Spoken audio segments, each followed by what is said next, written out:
Benjamin Graham की the intelligent investor finance की दुनिया में इस किताब को एक तरह से बाइबल का दर्जा दिया गया है।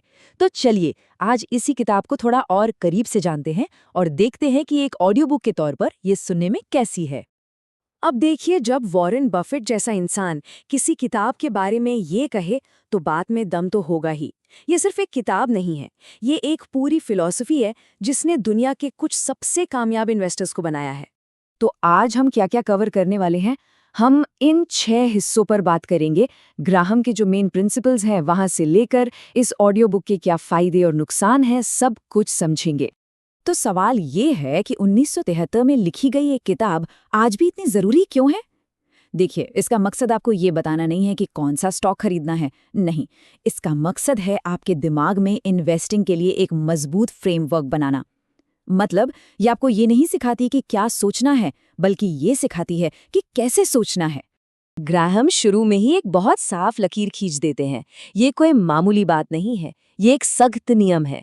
अगर कोई भी चीज 3 पैमानों पर खरी नहीं उतरती, पहला गहरी एनालिसिस, दूसरा आपके पैसों की सेफ्टी और तीसरा एक ठीक ठाक रिटर्न, तो ग्राहम के हिसाब से वो इन्वेस्टमेंट है ही नहीं। और यहीं पर इस किताब का सबसे जरूरी फर्क आता है। ग्राहम इस बात पर बहुत जोर देते हैं कि ये जानना बेहद जरूरी है कि आप हैं कौन, एक इन्वेस्टर या एक सट्टेबाज। तो असली बात क्या है? इन्वेस्टर का फोकस वैल्यू पर होता है और सट्टेबाज का फोकस प्राइस पर। इन्वेस्टर पूछता है ये बिजनेस असल में कितने का है, और सट्टेबाज पूछता है क्या कोई और इसके लिए मुझसे ज्यादा पैसे देगा। ये सोच का जमीन आसमान का फर्क है। ग्राहम के अपने शब्द इस फर्क को और भी साफ कर देते हैं। एक इन्वेस्टर के लिए मार्केट का उतार चढ़ाव एक मौका होता है, जबकि सट्टेबाज के लिए तो यही पूरा खेल है। अगर इस पूरी किताब से सिर्फ एक चीज सीखनी हो तो वो यही है। ग्राहम के लिए margin of safety he investment का सबसे बड़ा, सबसे जरूरी कॉन्सेप्ट था। ये प्रोसेस सुनने में बड़ा सिंपल है, पर है बहुत पावरफुल। आप किसी चीज की असली कीमत पता लगाते हैं और फिर उसे डिस्काउंट पर खरीदने का डिसिप्लिन रखते हैं। वही डिस्काउंट आपकी सेफ्टी है।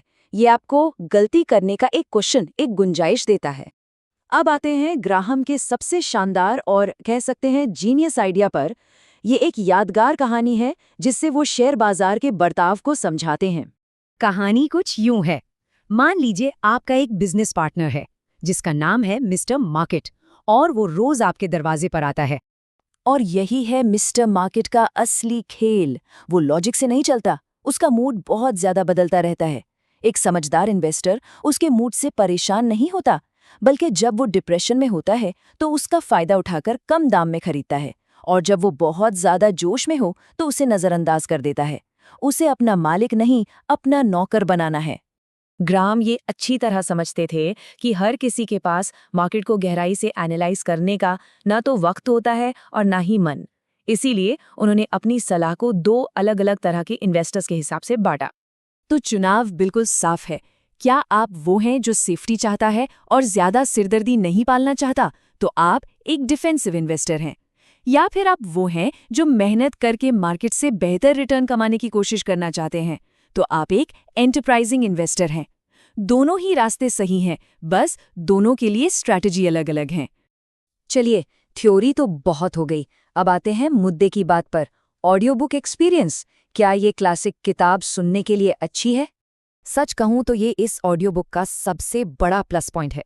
हर चैप्टर के बाद फाइनेंशियल जर्नलिस्ट जेसन ज़्वाइग आते हैं और ग्राहम के सिद्धांतों को आज के बाजार के उदाहरणों से जोड़ते हैं।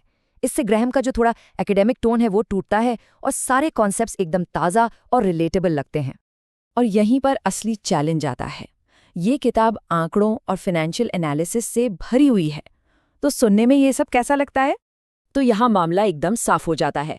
ग्राहम की जो फिलॉसफी है, जैसे मिस्टर मार्केट की कहानी या मार्जिन ऑफ सेफ्टी का आइडिया, वो सुनने में बहुत अच्छी लगती हैं। लेकिन जैसे ही वो किसी कंपनी की बैलेंस शीट के गहरे एनालिसिस में उतरते हैं, मामला थोड़ा मुश्किल हो जाता है। बिना चार्ट और टेबल देखे जरूरी डिटेल्स छूट जाती हैं।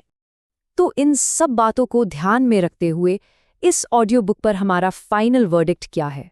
देखिए, हमारी सलाह ये है कि दोनों का इस्तेमाल करें। ऑडियो बुक को सफर के दौरान सुनें, ग्राहम की सोच को समझने, इन्वेस्टमेंट के पीछे की साइकोलॉजी को पकड़ने और उनकी दमदार कहानियों को जहन में उतारने के लिए ये शानदार है। लेकिन अगर किसी को फॉर्मूले और फाइनेंशियल एनालिसिस की बारीकियों में जाना है तो फिर फिजिकल किताब की ज़रूरत पड़ेगी ही। खास तौर पर ऑडियो बुक एक्सपीरियंस की बात करें तो हम इसे 3.5 स्टार देंगे। ये एक बहुत ही ज़रूरी किताब है और ज़्वेग की कमेंट्री इसे और बेहतर बनाती है, लेकिन ऑडियो फॉर्मेट की कुछ अपनी सीमाएं हैं, जिसकी वजह से इसे पूरे मार्क्स नहीं मिल सकते। और आखिर में पूरी किताब का सार बस एक सवाल पर आकर रुक जाता है। ये चुनाव ही एक सट्टेबाज को एक समझदार इन्वेस्टर से अलग करता है। ग्राहम की सीख को अपनाने का मतलब है बाजार के शोर को खुद पर हावी न होने देना और अपने इन्वेस्टमेंट की किस्मत को अपने हाथों में लेना।